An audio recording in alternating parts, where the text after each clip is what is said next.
Hello everyone, this is Siddharth Patel. Welcome to Magnet Brains. इस video में हम रिमूवल ऑफ जजेस के बारे में बात करेंगे।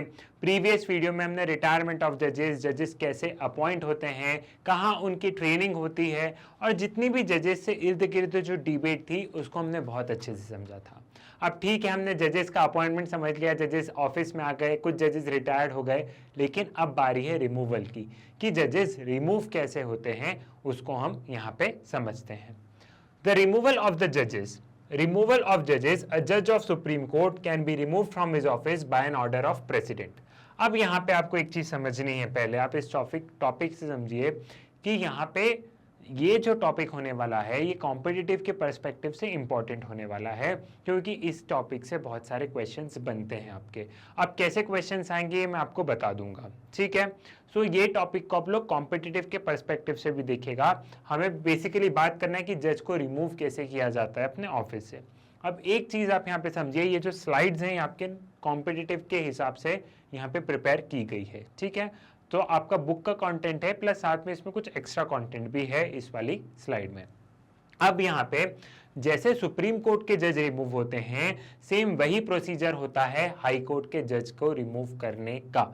इस बात को आप यहीं पे समझ लीजिए, ठीक है। जैसे सुप्रीम कोर्ट के जज रिमूव हो रहे हैं, सेम उसी वे में हाई कोर्ट के जज भी रिमूव होते हैं, ठीक है। The removal of judge. A judge of Supreme Court can be removed from his office by an order of president। कौन रिमूव करता है जज को? रिमूव कर रहे हैं प्रेसिडेंट। जज को अपॉइंट कौन कर रहे हैं? जज को अपॉइंट भी कर रहे हैं प्रेसिडेंट, जज को रिमूव भी कर रहे हैं प्रेसिडेंट। क्लियर है? सो ये वाली चीज इंपॉर्टेंट है। कई बार ये पूछ लिया जाता है कि जज को रिमूव कौन कर रहा है? President, chief justice of India, prime minister, leader of opposition, vice president, ये ऑप्शन में आता है। सो इस चीज को आपको ध्यान रखना है। जज of the supreme court can be removed by president और जज of high court can be removed by president only after an address by parliament has been presented to him in the same session for such removal। The address must be supported by a special majority of each house of parliament। The grounds of removal are two, proved misbehavior or incapacity। अब पहले ये वाला point समझो, इन दो पे हम जरा बाद में आते हैं। जज को रिमूव किस ग्राउंड पे किया जाएगा? जज को रिमूव दो ग्राउंड्स पे किया जाता है। वो दो ग्राउंड्स क्या है? पहला ग्राउंड ये है प्रूव्ड मिसबिहेवियर और इनकैपेसिटी। अब यहाँ पे जो लिखा है वो लिखा है प्रूव्ड, मतलब आपका मिसबिहेवियर प्रूफ हो चुका है कि हाँ आपने गलत काम किया है, आप संविधान के विरुद्ध गए हैं। दूसरा क्या है? दूसरा है इनकैपेसिटी। इनकैपेसिटी से क्या मतलब है? इनकैपेसिटी से यहाँ पे मतलब है कि जज एज ए जज के बतौर पे काम नहीं कर सकते, वो इनकेपेबल है, उनकी तबीयत खराब हो गई है, ठीक है। कुछ भी रीजंस हो सकते हैं, ठीक है, कि अब जज काम नहीं कर सकते तो वो इनकेपेबल हो गए अब उस काम करने को। तो दो ग्राउंड दिए हैं प्रूव्ड, यहाँ पे वर्ड है प्रूव्ड मिसबिहेवियर और दूसरा वर्ड कौन सा है? दूसरा वर्ड है इनकैपेसिटी। सो ये दो पॉइंट तो आपको क्लियर हुए कि रिमूवल ऑफ जज प्रेसिडेंट के द्वारा करते हैं और उसके दो पॉइंट है, उसके दो ग्राउंड है। पहला है प्रूव्ड मिसबिहेवियर और दूसरा है इनकैपेसिटी। अब हमें बचे हुए दो पॉइंट को पढ़ना है, तो उसमें से पहला पॉइंट क्या कहता है उसको हम बात करते हैं। Only after an address by parliament has been presented to him in same session for removal। अब इसको यहां से समझो कि मैंने बताया कि जज को कौन रिमूव कर रहा है? प्रेसिडेंट कर रहा है। तो क्या प्रेसिडेंट अपने मर्जी से किसी भी जज को रिमूव कर सकते कि आज मेरा मन है इस जज को रिमूव कर दे तो चलो रिमूव कर दिया? नहीं करते। जैसे कि हमने अपॉइंटमेंट में देखा कि अपॉइंटमेंट जो जजेस का है वो प्रेसिडेंट कर रहे हैं, लेकिन प्रेसिडेंट खुद से काम नहीं कर रहे ना। प्रेसिडेंट को जो कॉलेजियम जो कॉलेजियम है, जो ग्रुप ऑफ द जजेस हैं, वो जो प्रेसिडेंट को बोल रहे हैं, प्रेसिडेंट उस हिसाब से आगे काम कर रहे हैं। वो जो बॉडी का जो डिसीजन है उस हिसाब से आगे डिसीजन लिया जाएगा। प्रेसिडेंट की इच्छा नहीं चल रही यहाँ पे, तो रिमूवल में भी प्रेसिडेंट की इच्छा नहीं चलती है, ठीक है। रिमूवल कैसे होगा? रिमूवल होगा पार्लियामेंट के द्वारा। पार्लियामेंट में एक मोशन इंट्रोड्यूस किया जाएगा। पार्लियामेंट में अगर मेजॉरिटी से, अगर स्पेशल मेजॉरिटी से सारे लोगों ने बोल दिया कि हाँ भैया इस जज को रिमूव करना है, तभी रिमूव होंगे। प्रेसिडेंट अपने मन से नहीं करते हैं, ठीक है। एक आपको पूरा ब्रीफ समझ में आ गया है इसका। अब यहाँ पे देखो कुछ टेक्निकलिटीज है और टेक्निकलिटीज आएंगी। हर चैप्टर हर टॉपिक उतना इजी नहीं होता है। मेरा काम है कि मैं आपको इसे बहुत इजी बना के मैं आपको दूं, ठीक है, लेकिन उसके बावजूद भी थोड़ा सा तो देखो दिमाग लगाना पड़ेगा। अब हम बहुत हायर लेवल की पढ़ाई कर रहे हैं, ठीक है, तो थोड़ा सा हमें दिमाग लगाना पड़ेगा। वो सब्जेक्ट, हर सब्जेक्ट एक जैसा नहीं होता, हर टॉपिक एक जैसा नहीं होता, तो आप तैयार रहिए यहाँ पे थोड़ी सी टेक्निकलिटीज को समझने के लिए, ठीक है। अब यहां पे लिखा है only after an address by parliament has been presented to him in the same session for removal. अब यहां पे है सेम सेशन फॉर रिमूवल। इस सेम सेशन फॉर रिमूवल का मतलब क्या है? इस सेम सेशन फॉर रिमूवल का मतलब यह है कि पार्लियामेंट क्या हमेशा काम करती है? क्या पार्लियामेंट पूरे 12 के 12 महीने काम करती है? जी नहीं। अगर आपको ऐसा नहीं पता हो तो मैं बता दूं, पार्लियामेंट पूरे 12 के 12 महीने काम नहीं करती।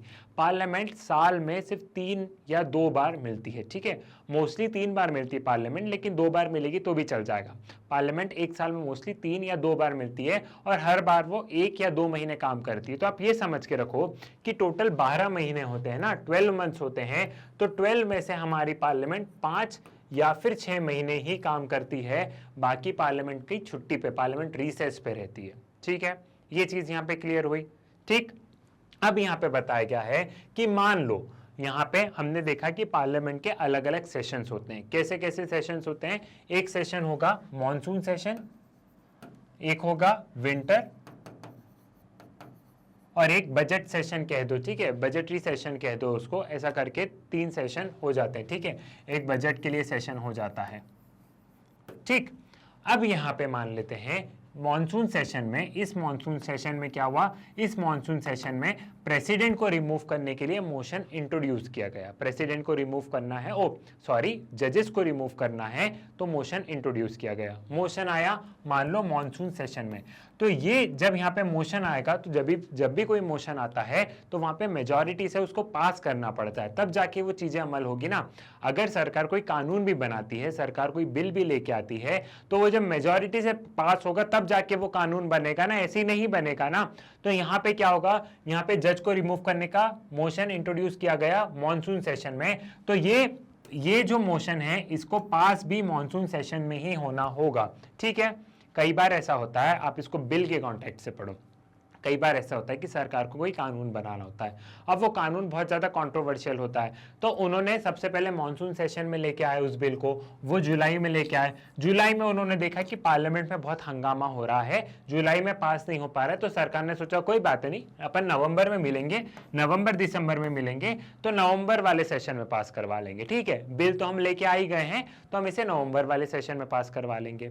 लेकिन जैसा कि अभी मैंने आपको बिल का बताया है, ये वाला केस जजेस केस में नहीं चलता है। मान लो अगर जजेस को रिमूव करने का मोशन मॉनसून सेशन में आया गया है, अगर जजेस को रिमूव करने का मोशन जुलाई में इंट्रोड्यूस किया गया है और ये फिर टल गया, मान लो यहाँ पे अभी मेजॉरिटी नहीं मिली, यहाँ पे मेजॉरिटी से ये पास नहीं हो पाया, ठीक है, ये मेजॉरिटी से पास नहीं हो पाया है, तो ये मोशन विंटर सेशन में नहीं शिफ्ट हो सकता है, ठीक है। फिर सरकार ऐसा नहीं सोच सकती, मतलब फिर यहाँ पे लोग ऐसा नहीं सोच सकते कोई बात नहीं, जुलाई में पास नहीं हुआ तो क्या हुआ, हम नवंबर में मिलेंगे, नवंबर में करवा देंगे, ऐसा नहीं है। सेम सेशन का मतलब ये है कि आपने जब पार्लियामेंट काम कर रही थी उसी सेशन में वो मोशन आया और उसी सेशन में पास होना चाहिए, दूसरे सेशन में शिफ्ट नहीं हो सकता है। क्लियर हुआ? ये चीज यहाँ पे समझ पे आई। और ट्रस्ट में इस पूरे लेक्चर को देखो आप लोग, पूरे वीडियो को देखो आप लोग, आप जब तक ये वीडियो खत्म होगा तब तक ये मेरा आपसे प्रॉमिस है कि आपको पूरी चीजें समझ में आएगी। बीच में हो सकता है थोड़ी सी टेक्निकलिटीज हो, लेकिन हम इसको एक सम अप भी करेंगे, इसकी एक समरी भी देखेंगे। तो जब तक वीडियो एंड नहीं होता है तब तक आप इसे देखिए, जब जैसे ही वीडियो एंड होगा आपको तब तक पूरा समझ में आ जाएगा। ये सेम सेशन वाला कॉन्टेक्स्ट आपको यहाँ पे समझ में आ गया, ठीक है। फिर यहाँ पे क्या बताया गया है? The address must be supported by special majority of each house। अब यहाँ पे कौन सी मेजॉरिटी लगेगी? स्पेशल मेजॉरिटी लगेगी, मतलब लोकसभा की जो टोटल स्ट्रेंथ है, ठीक है। हमारे पार्लियामेंट में 2 पार्ट है, हमारे पार्लियामेंट के 2 पार्ट है। पहला कौन सा है? पहला है लोकसभा, पार्लियामेंट, हमारी पार्लियामेंट 2 पार्ट में डिवाइडेड है। पार्लियामेंट के 2 हाउसेज है, अगर साफ साफ अक्षरों में कहूं तो एक है लोकसभा और दूसरी कौन सी है? दूसरी है राज्यसभा। लोकसभा एंड राज्यसभा, राज्यसभा, अब इन दोनों हाउसेस से क्या होना चाहिए, इन दोनों हाउसेस से वो जो मोशन है जो जिससे कि जज को रिमूव करना है, दोनों हाउसेस से 2/3 मेजॉरिटी के साथ पास होना चाहिए। ठीक है, 2/3, सिंपल मेजॉरिटी नहीं कि 50% लोग जब पास कर देंगे तब जज रिमूव हो जाएंगे, 50% नहीं, कितने, 2/3 से पास होना चाहिए। क्लियर हुई, ये वाली चीज भी आपको यहाँ पे समझ में आ गई। ठीक है, ये वाली चीज भी आपको यहाँ पे क्लियर होती है। Then the Judges Inquiry Act regulate the procedure relating to the removal of judges of the Supreme Court by the process of impeachment। अब यहाँ पे ये समझो, एक चीज आपको यहाँ पे और समझनी है कि जो हमारा कॉन्स्टिट्यूशन है, कॉन्स्टिट्यूशन ने है ना बस एक तरीके से एक ढांचा प्रिपेयर कर दिया है, और बहुत जगह कॉन्स्टिट्यूशन में जगह छोड़ दी गई थी, मतलब जगह in the sense fill in the blanks छोड़ दिए गए थे कि पार्लियामेंट बाद में कानून बना के उन गैप्स को फिल करेगी। जैसे कि हमारे संविधान में ऐसा लिखा गया था कि जजेस को रिमूव कौन करेंगे, जजेस को रिमूव करेंगे प्रेसिडेंट। ठीक है, जजेस can be removed by an order of president, और ये ग्राउंड्स हैं। लेकिन अब क्या होगा, कौन कौन कमिटी बनेगी, फिर जजेस के ऊपर जो चार्जेस लगे उसकी भी तो इंक्वायरी होगा, ये सब बाद में एक एक्ट के द्वारा ये सारी चीजें डिफाइन की गई है। ठीक है, तो कॉन्स्टिट्यूशन में सिर्फ थोड़ी थोड़ी चीजें लिखी है, लेकिन उनका जो डिटेल वर्जन है वो बाद में कहीं कहीं जगह जहां गैप खाली रह गए थे वहां बाद में पार्लियामेंट ने एक्ट बनाए हैं, वहां बाद में पार्लियामेंट ने कानून बनाए हैं और उस फिल इन द ब्लैंक्स को पूरा फिल किया है। ठीक है, तो वैसे ही एक एक्ट बना है जजेस इंक्वायरी एक्ट 1968 में यह बनाया गया था, जिससे कि बहुत अच्छे से डिटेल प्रोसीजर बताया है कि जजेस को हम लोग कैसे रिमूव करेंगे। The Judges Inquiry Act 1968 regulate the procedure relating to the removal of judges of Supreme Court by the process of impeachment। अब यहाँ पे impeachment ये जो शब्द है, ये impeachment शब्द कहीं भी कॉन्स्टिट्यूशन में नहीं दिया गया है, लेकिन आपकी बुक में impeachment लिखा है। impeachment क्यों लिखा है, क्योंकि जब प्रेसिडेंट को रिमूव करते हैं तो उनको हम उस वाले प्रोसेस को हम बोलते हैं impeachment, कि प्रेसिडेंट का impeachment हो रहा है। तो सेम जैसे प्रेसिडेंट रिमूव हो रहे हैं, वही की वही मेजॉरिटी जजेस को रिमूव करने भी लग रही है, इसलिए यहां पे इंपीचमेंट शब्द जजेस की रिमूव करने में भी इंपीचमेंट शब्द लिखा गया है। ठीक है, बाकी संविधान में देखो तो संविधान में इंपीचमेंट वर्ड नहीं है, लेकिन आपकी बुक में इंपीचमेंट क्यों है वो मैंने बता दिया, क्योंकि प्रेसिडेंट और जज को रिमूव करने का लगभग थोड़ा सेम तरीका। ठीक, A removal motion signed by 100 members in case of Lok Sabha or 50 members in case of Rajya Sabha is to be given to the speaker or chairman. The speaker may admit the motion or refuse to admit it. थोड़ा सा और पढ़ लेते हैं, फिर हम इसकी detail में जाएंगे। Now the committee to investigate the charges. If it is admitted, the speaker chairman is constitute a 3-member committee to investigate the charges। अब यहाँ पे समझो, यहाँ पे क्या हो रहा है, यहाँ पे बताया जा रहा है, देखो यहाँ पे ऐसा समझो, फॉर एग्जाम्पल कि जज को रिमूव करना है। अब जज को रिमूव करना है तो मोशन जो है जज को रिमूव करने का, मोशन फॉर रिमूवल कौन से सेशन में लेके आया गया, मोशन फॉर रिमूवल लेके आया गया है विंटर सेशन में। ठीक है, यहां मैं समझता हूं विंटर सेशन में लेके आया गया। अब आपको पूरी पिक्चर क्लियर हो जाएगी, बस 2 मिनट शांति रखना। विंटर सेशन में motion for removal, winter session में इसको लेके आया गया है। ठीक है, विंटर सेशन में लेके आया गया है। अब ये जो मोशन आया है ये लोकसभा में भी इंट्रोड्यूस कर सकते हैं और राज्यसभा में भी कर सकते हैं, पार्लियामेंट के दोनों पार्ट है। ठीक है, so it can be introduce either in the Lok Sabha और इन द राज्यसभा, तो लोकसभा और राज्यसभा दोनों में कहीं पे भी इंट्रोड्यूस कर सकते हैं। ठीक है, ये भी क्लियर है। अब अगर ये मोशन लोकसभा में इंट्रोड्यूस होगा तो कैसे होगा, ये ऐसे होगा, हम लोकसभा लेते हैं पहले। अगर मान लो ये मोशन लोकसभा में इंट्रोड्यूस हुआ तो पहले जो 100 पार्लियामेंटेरियंस हैं वो साइन करेंगे एक पेपर में कि हम चाहते हैं कि इन जज को रिमूव किया जाए, ये कारण है बस। ठीक है, जब 100 मेंबर साइन करेंगे तो वो ये 100 मेंबर साइन करके किसको देंगे, लोकसभा के हेड कौन है, लोकसभा के हेड है स्पीकर साहब। ठीक है, तो जब 100 मेंबर ने साइन किया तो वो इसको किसको देते हैं, स्पीकर को देते हैं। ठीक है, it must be sign by 100 MP, 100 member, MP मतलब member of parliament, must sign it, 100 MP must sign it। ठीक है, और जैसे ही 100 MP साइन करते हैं वो इस मोशन को दे देंगे, स्पीकर को सौंप देंगे। ठीक है, स्पीकर के पास में ये मोशन चला जाएगा। क्लियर हुई ये वाली चीज समझ में आई? ठीक है, अब अगर यही मोशन राज्यसभा में दिया जाता है, ठीक है, अगर मान लो यहां पे मैं ले लूं राज्यसभा, तो यहां पे चेयरपर्सन, राज्यसभा को चेयरपर्सन बोलते हैं, चेयरपर्सन को दिया जाएगा और 100 की जगह कितने लोगों को देना होगा? 100 की जगह यहां पे 50 MP मस्ट साइन इट। अब ऐसा क्यों है? ऐसा इसलिए है, ये 100 और 50 लोगों का क्यों रखा गया है, इसका कॉन्सेप्ट समझो, इसके लॉजिक को समझने की कोशिश करो।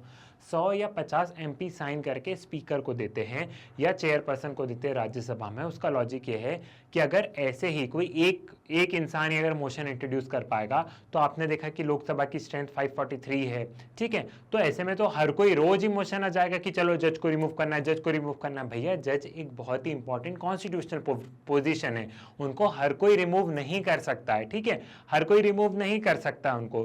तो जब भी अगर किसी जज को रिमूव करना है, तो पहले 100 पार्लियामेंटेरियंस लोकसभा के हुए, अगर लोकसभा में मोशन आ रहा है तो पहले 100 लोग मिलकर साइन करेंगे कि हाँ भैया हमको इस जज को रिमूव करना है, और वही राज्यसभा में गए तो राज्यसभा में 50 लोग मिलकर साइन करेंगे कि हाँ भैया हमको इस जज को रिमूव करना है। अब लोकसभा में 100 और राज्यसभा में 50 क्यों? इसका लॉजिक समझो कि लोकसभा की स्ट्रेंथ राज्यसभा से ज्यादा है ना, लोकसभा में ज्यादा पार्लियामेंटेरियन है, लोकसभा की सीट ज्यादा है ना, 543 है, राज्यसभा में तो कम है, लगभग आधी समझो।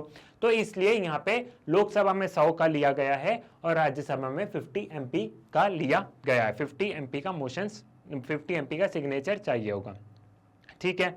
सो अब यहां पे समझते हैं कि मोशन फॉर रिमूवल ऑफ जज इंट्रोड्यूस किया गया विंटर सेशन में राज्यसभा में। राज्यसभा में कैसे इंट्रोड्यूस होगा? जब 50 MPs को साइन करेंगे, 50 MP साइन करके, और इस मोशन को किसको देंगे? चेयरपर्सन को देंगे, जो कि राज्यसभा के हेड है, ठीक है, जो कि राज्यसभा के हेड होते हैं। अब चेयरपर्सन क्या करेंगे? चेयरपर्सन इस मोशन को एक्सेप्ट कर सकते हैं, वो इस मोशन को ही कैन ईदर एक्सेप्ट इट, वो या तो इसको एक्सेप्ट करेंगे या फिर क्या करेंगे, वो इस मोशन को रिजेक्ट कर देंगे।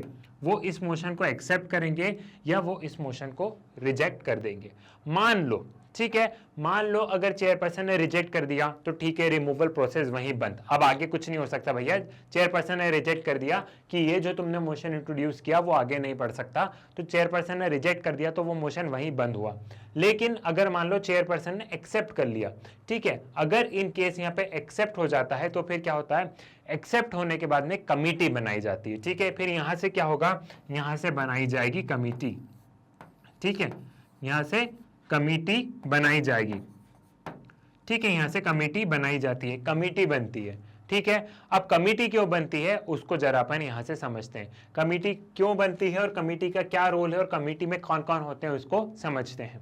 अ committee should consist of chief justice of supreme court, chief justice of an high court और अ डिस्टिंग्विश्ड जूरिस्ट। अब यहाँ पे बताया गया है कि अब ये जो कमिटी बनी है, इस कमिटी का काम क्या होगा? इस कमिटी में 3 लोग रहेंगे, ठीक है, कमिटी बन गई, कमिटी बन गई। ये जो कमिटी होगी it is a 3 member body, ये 3 मेंबर की बॉडी होगी, और इस 3 मेंबर बॉडी में वो 3 लोग कौन कौन होंगे? वो 3 लोग होंगे, एक चीफ जस्टिस ऑफ इंडिया होंगे, एक chief justice of high court होंगे, CJI, chief justice of high court, और एक होंगे डिस्टिंग्विश्ड जूरिस्ट जिसको कि चेयरपर्सन अपॉइंट करेंगे, ठीक है, और एक होंगे डिस्टिंग्विश्ड जूरिस्ट मतलब एक बहुत ही नॉलेजेबल इंसान, एक होंगे डिस्टिंग्विश्ड जूरिस्ट, ठीक है। इस 3 मेंबर की कमेटी में या तो चीफ जस्टिस ऑफ इंडिया होंगे, इस 3 मेंबर की कमेटी में एक चीफ जस्टिस ऑफ इंडिया होंगे, एक chief justice of high court होंगे और एक डिस्टिंग्विश्ड जूरिस्ट होंगे, ठीक है। अब अगर मोशन मान लो चीफ जस्टिस ऑफ इंडिया को ही रिमूव करने का आया तो फिर कौन होगा? तो फिर यहाँ पे होगा, अब अगर ये मानो कि चीफ जस्टिस ऑफ इंडिया को ही रिमूव करने का मोशन आ गया है, तब चीफ जस्टिस ऑफ इंडिया थोड़ा ना बैठेंगे, तब चीफ जस्टिस ऑफ इंडिया की जगह कौन होंगे? तब चीफ जस्टिस ऑफ इंडिया की जगह अदर जज ऑफ सुप्रीम कोर्ट होंगे, ठीक है, कोई दूसरे जज होंगे जो कि सीनियर मोस्ट जज होंगे, वो होंगे। क्लियर हुई? ये वाली चीज भी आपको यहाँ पे समझ में आ गई, ठीक है। अब यहीं पे एक चीज समझो, अगर हाई कोर्ट के जज को रिमूव करना हुआ तो फिर कौन होंगे, तो फिर 2 जज होंगे सुप्रीम कोर्ट के और एक डिस्टिंग्विश्ड जूरिस्ट। ऐसा क्यों है? अगर हाई कोर्ट के जज को रिमूव करना है तो कोई भी सीजीआई ऑफ हाई कोर्ट क्यों नहीं होगा, ताकि कहीं कॉन्फ्लिक्ट ऑफ इंटरेस्ट ना हो। ठीक है, अगर सुप्रीम कोर्ट के जज को रिमूव कर रहे हैं तो हाई कोर्ट का जज क्यों है? तो इसलिए है कि अगर मान लो 2 सुप्रीम कोर्ट के जज हुए तो वो तो अपने साथी बंधुओं को बचा लेंगे ना, कि अपन दोनों एक ही ऑफिस से हैं, चल आ तुझे मैं बचा लेता हूं। और वैसे ही अगर हाई कोर्ट के जज को रिमूव कर रहे हैं और यहाँ पे हाई कोर्ट का ही कोई सीजीआई हुआ तो फिर दोनों सुप्रीम कोर्ट के होते हैं। क्लियर हुई? ये वाली चीज भी आपको यहाँ पे समझ में आ गई। अब ये कमेटी क्या करती है, ये कमेटी जो पूरे आरोप जो लगे हैं, पूरे जो जज के ऊपर आरोप लगे, अब उनको रिमूव कर रहे हैं तो ऐसी कोई हवाबाजी में तो रिमूव नहीं करेंगे, कोई उन पे आरोप लगे होंगे ना, उन आरोपों की स्टडी करती है। उन आरोपों की स्टडी करके वो रिपोर्ट सौंप देती है। ठीक है, फिर रिपोर्ट सौंपने के बाद क्या होता है, रिपोर्ट सौंपने के बाद में ये होता है कि भाई अब तो रिपोर्ट आ गई है, अब क्या करें। अब जब रिपोर्ट आ गई और मान लो रिपोर्ट में आ गया कि हाँ जो जज हैं, जो सुप्रीम कोर्ट के जो जज हैं, वो प्रूव मिसबिहेवियर में हमने पाया गया कि मान लो वो भ्रष्टाचार कर रहे हैं। ठीक है, वो कॉन्स्टिट्यूशन के अगेंस्ट गए और उन्होंने भ्रष्टाचार किया है, ये रिपोर्ट में सिद्ध हो गया, इस कमेटी में सिद्ध हो गया कि वो जज अपना काम अच्छे से नहीं कर रहे थे। फिर होती है पार्लियामेंट में वोटिंग। फिर पार्लियामेंट में कैसे वोटिंग होगी, फिर जो नेक्स्ट जो स्टेज होगा, ये जो रिपोर्ट है, फिर इसके बाद में ये होगा कि लोकसभा और राज्यसभा में चाहिएगी स्पेशल मेजॉरिटी। 2/3 मेंबर अगर यहां से वोट करते हैं कि जज को रिमूव करो तो जज रिमूव हो जाएंगे, और 2/3 मेंबर अगर राज्यसभा से पास कर देते हैं कि जज को रिमूव करो तो रिमूव हो जाएंगे। मतलब दोनों हाउसेस से 2/3 मेंबर को अग्री करना होगा, 2/3 मेंबर की मेजॉरिटी चाहिए होगी। क्लियर हुआ? ये वाली चीज यहां पे समझ में आई। अब एक क्विक रिकैप करते हैं, बहुत अच्छे से यहां पे आपको चीजें क्लियर हो जाएगी। सबसे पहले हमने माना कि जज को रिमूव करने का मोशन इंट्रोड्यूस किया गया। मोशन इंट्रोड्यूस हो गया भैया, मोशन इंट्रोड्यूस हुआ। अब मोशन इंट्रोड्यूस होने के लिए क्या करना होगा, या तो 100 लोकसभा के मेंबर इस मोशन को साइन करें, या 50 राज्यसभा के मेंबर। ठीक है, या 50 राज्यसभा के मेंबर। ठीक, अब मान लो यहां पे 100 लोकसभा के मेंबर ने इस प्रस्ताव को साइन करके किसको देंगे, उन्होंने स्पीकर को दिया। उन्होंने स्पीकर को दिया कि एक जज हैं, ये जज ए हैं, ये भ्रष्टाचार कर रहे थे और हम चाह रहे हैं कि इन जज को रिमूव किया जाए। ठीक है, तो 100 लोगों ने साइन करके स्पीकर को दिया। अब स्पीकर के पास में 2 ऑप्शन है। स्पीकर के पास वो 2 ऑप्शन क्या है कि या तो वो रिजेक्ट करे, या तो वो इस चीज को रिजेक्ट करे, या वो इस चीज को क्या करे, एक्सेप्ट करे, या वो इस चीज को एक्सेप्ट करे। सपोज स्पीकर रिजेक्ट कर देते हैं तो मोशन वहीं पे खत्म हो जाता है, और अगर स्पीकर एक्सेप्ट कर लेते हैं, यहां पे हम देखते हैं कि अगर मान लो स्पीकर ने एक्सेप्ट कर लिया तो फिर क्या होगा, फिर इस एक्सेप्टेंस के बाद में कमिटी बनाई जाएगी। ये कमेटी क्या करेगी, ये कमेटी पूरी ये कमेटी पूरा उस जज की मतलब पूरी जांच पड़ताल करेगी कि उस जज को क्यों रिमूव करना है। फिर कमेटी अपनी रिपोर्ट देगी। अब जब रिपोर्ट देने के बाद में क्या होगा, इस रिपोर्ट देने के बाद में फिर होगी पार्लियामेंट में वोटिंग। फिर होती है पार्लियामेंट में वोटिंग। पार्लियामेंट में वोटिंग होगी, इसमें लोकसभा में 2/3 मेंबर मिलके इस बिल को पास करें, और राज्यसभा में 2/3 मेंबर से इसको पास करें। अगर ये पूरा मोशन हो गया तो फिर प्रेसिडेंट क्या करेंगे, तो फिर प्रेसिडेंट उस जज को रिमूव कर देंगे। तो फिर क्या होगा, तो फिर प्रेसिडेंट उस जज को रिमूव कर देंगे। ये है पूरा सिनेरियो। थोड़ी सी हैंडराइटिंग गड़बड़ है, लेकिन आप समझ गए होंगे कि इस तरीके से प्रेसिडेंट रिमूव करेंगे। क्लियर हुई? ये वाली चीज आपको यहाँ पे समझ में आ गई। अब एक चीज और समझो, जो अपने क्लास 11 पॉलिटिकल साइंस में भी है रिमूवल ऑफ जजेस से रिलेटेड, तो क्लास 11 पॉलिटिकल साइंस में अगर आप देखेंगे तो इतनी टेक्निकलिटीज नहीं है कि कितनी मेजॉरिटी चाहिए, कितना ये कितना वो। ऐसा नहीं है ना कि उसको एक्सेप्ट भी कर सकते हैं, रिजेक्ट भी कर सकते हैं। तो आपको लगेगा कि क्लास 11th में कितना ईजी पढ़ा था, है ना, यही लगेगा। लेकिन आपको ये टेक्निकलिटीज पढ़नी होगी। ये टेक्निकलिटीज इसलिए पढ़नी होगी क्योंकि आगे कॉम्पिटिटिव में इस टेक्निकलिटी से ही क्वेश्चंस बनेंगे। वो जो इजी बात थी ना, वो इजी बात को भूल जाओ। अब जब कॉम्पिटिटिव में क्वेश्चंस आएंगे वो इन्हीं टेक्निकलिटी से ही आएंगे। ठीक है। After the motion is passed by each house of parliament by a special majority, an address is presented to the president for removal of the judge. Finally, president passes an order for removing the judge. It is interesting to know that no judge of the Supreme Court have been impeached so far. अब यहाँ पे एक interesting fact है कि आज तक कोई भी सुप्रीम कोर्ट का जज इम्पीच नहीं हुआ है। अब आपके एनसीईआरटी में लिखा है कि एक जज हो गए थे, लेकिन हुआ ये था कि उनके खिलाफ जब मोशन इंट्रोड्यूस किया गया, जब वो पूरा मोशन वगैरह चल रहा था, इसी बीच में उन्होंने रेजिग्नेशन ले लिया था। तो आज तक अगर देखा जाए, मतलब एनसीईआरटी में थोड़ा सा वो वहाँ पे मतलब ट्विस्ट कर गई, मतलब वहां पे वो खेल गई, लेकिन आज तक कोई भी जज रिमूव नहीं हुए हैं, उन्होंने खुद से रेजिग्नेशन ले लिया था। अगर वो हो सकता है वो रेजिग्नेशन नहीं लेते तो वो इम्पीच हो जाते, लेकिन इस रिमूवल की प्रोसेस से पहले कि प्रेसिडेंट उनको रिमूव करे, इससे पहले उन्होंने खुद ने रिजाइन कर दिया। इसलिए ऐसा कहा गया है कि आज तक कोई भी जज रिमूव नहीं, कोई भी जज इम्पीच नहीं किया गया है। और आप खुद प्रोसेस को समझो ना, आपको ये प्रोसेस समझने में कितनी टेक्निकलिटीज हुई। तो ये प्रोसेस ही इतना कॉम्प्लेक्स है कि किसी भी जज को रिमूव करना एक थोड़ी सी कॉम्प्लेक्स चीज हो जाती है। क्लियर हुआ? ये वाली चीज आपको यहाँ पे समझ में आ गई। आई होप आपको ये पूरा अच्छे से समझ में आ गया होगा कि सुप्रीम कोर्ट के जज या हाई कोर्ट के जज कैसे रिमूव होते हैं। अगर लोअर लेवल पे अगर हमें जज को रिमूव करना है तो वो कैसे होंगे? अगर डिस्ट्रिक्ट लेवल पे, सबऑर्डिनेट लेवल पे अगर जजेस को रिमूव करना है तो स्टेट गवर्नमेंट रिमूव करती है in consultation with high court of that state. ठीक है, अभी के लिए आपको इतना ही समझना है। एक बार फिर से इस वीडियो को देखिएगा, ये वीडियो कॉम्पिटिटिव के पर्सपेक्टिव से बहुत ज्यादा इंपॉर्टेंट हो जाता है, तो एक बार आप फिर से इसको देखना और समझने की कोशिश करना। बाकी आई होप आपको समझ में आई होगी और आपको ये भी समझ में आया होगा कि ये वीडियो क्यों इंपॉर्टेंट है क्लास 11th के पॉलिटिकल साइंस के मुकाबले। ठीक है, क्योंकि वहां पे इतनी टेक्निकलिटीज नहीं थी और आपका जो कॉम्पिटिटिव्स होते हैं वो टेक्निकलिटीज की मांग करते हैं, वो टेक्निकलिटीज से क्वेश्चन पूछते हैं, डायरेक्ट क्वेश्चन आजकल नहीं आते हैं। क्लियर है? मैग्नेट ब्रेन्स के वीडियो आप लोग YouTube से तो एक्सेस कर ही सकते हैं, बट बहुत बार ये होता है कि आपको YouTube पे वीडियो नहीं मिल पाते हैं, तो उसका सोल्यूशन भी मैग्नेट ब्रेन्स लेके आया है। वो सोल्यूशन क्या है? वो सोल्यूशन है मैग्नेट ब्रेन्स की वेबसाइट। मैग्नेट ब्रेन्स की वेबसाइट तक जाने के लिए आप सिंपली गूगल पे जाइए और गूगल पे magnetbrains.com लिख के सर्च कीजिए। जैसे ही आप magnetbrains.com लिख के सर्च करते हैं, कुछ इस तरीके की स्क्रीन आपको नजर आएगी आपके फोन या आपके लैपटॉप पे, जिसमें नीचे दिया गया होगा एक्सप्लोर टॉप कोर्सेज, जिसमें सभी क्लासेस मेंशन है, क्लास केजी से लेके क्लास 12 तक, साथ ही साथ एनसीईआरटी एग्जाम प्लस 6 to 12 और एक्स्ट्रा लर्निंग के भी कुछ वीडियोस हैं। एक्स्ट्रा लर्निंग में क्या है? एक्स्ट्रा लर्निंग में इट्स ऑल लीगल सीरीज जैसी जानकारी है, जिसमें कि आपको कुछ लीगल फैक्ट से अवगत कराया गया है, जो कि आपको कॉम्पिटिटिव में क्रैक करने में मदद करेगी। तो सपोज आप यहाँ पे क्लास 11th में जाते हैं और जैसे ही आप क्लास 11th में क्लिक करेंगे तो क्लास 11 के जितने भी सब्जेक्ट्स के वीडियोस बन गए हैं वो सभी आपको स्क्रीन पर नजर आएंगे, चाहे वो साइंस स्ट्रीम के हो, चाहे वो कॉमर्स स्ट्रीम के हो, चाहे वो ह्यूमैनिटीज स्ट्रीम के हो। क्लास 11 के जितने भी वीडियोस बन गए हैं वो सभी वीडियो आपको स्क्रीन पर नजर आएंगे।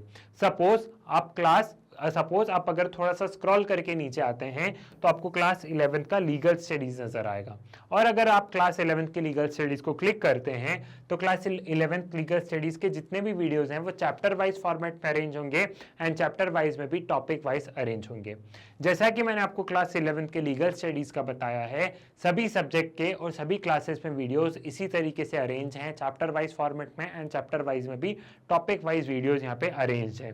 सो it is up to you, अगर आप YouTube से कंफर्टेबल है तो YouTube से पढ़िए, और YouTube पे अगर आपको वीडियो नहीं मिल रहे हैं तो आप वेबसाइट के माध्यम से अपनी पढ़ाई जारी रख सकते हैं। मैग्नेट ब्रेन्स का एक ही मोटो है कि आपकी पढ़ाई जारी रहनी चाहिए, आप कहीं से भी पढ़ें। मैग्नेट ब्रेन्स एक ऐसा चैनल है जहाँ पे सभी क्लासेस के वीडियोस यहाँ पे अवेलेबल हैं, क्लास केजी से लेके क्लास 12 तक यहाँ पे पढ़ाया जाता है। जितने भी वीडियोस हैं बिल्कुल फ्री ऑफ कॉस्ट अवेलेबल हैं। सो आप लोग ज़्यादा से ज़्यादा वीडियोस को शेयर कीजिए, मैग्नेट ब्रेन्स के बारे में बताइए अपने स्कूल में, अपने कॉलेजेस में, कोचिंग्स में, अपने भाई बहनों को बताइए। साथ ही साथ वीडियो को लाइक कीजिए, चैनल को सब्सक्राइब कीजिए। मुलाकात होगी आपसे नेक्स्ट वीडियो में एक नए टॉपिक के साथ, तब तक के लिए धन्यवाद।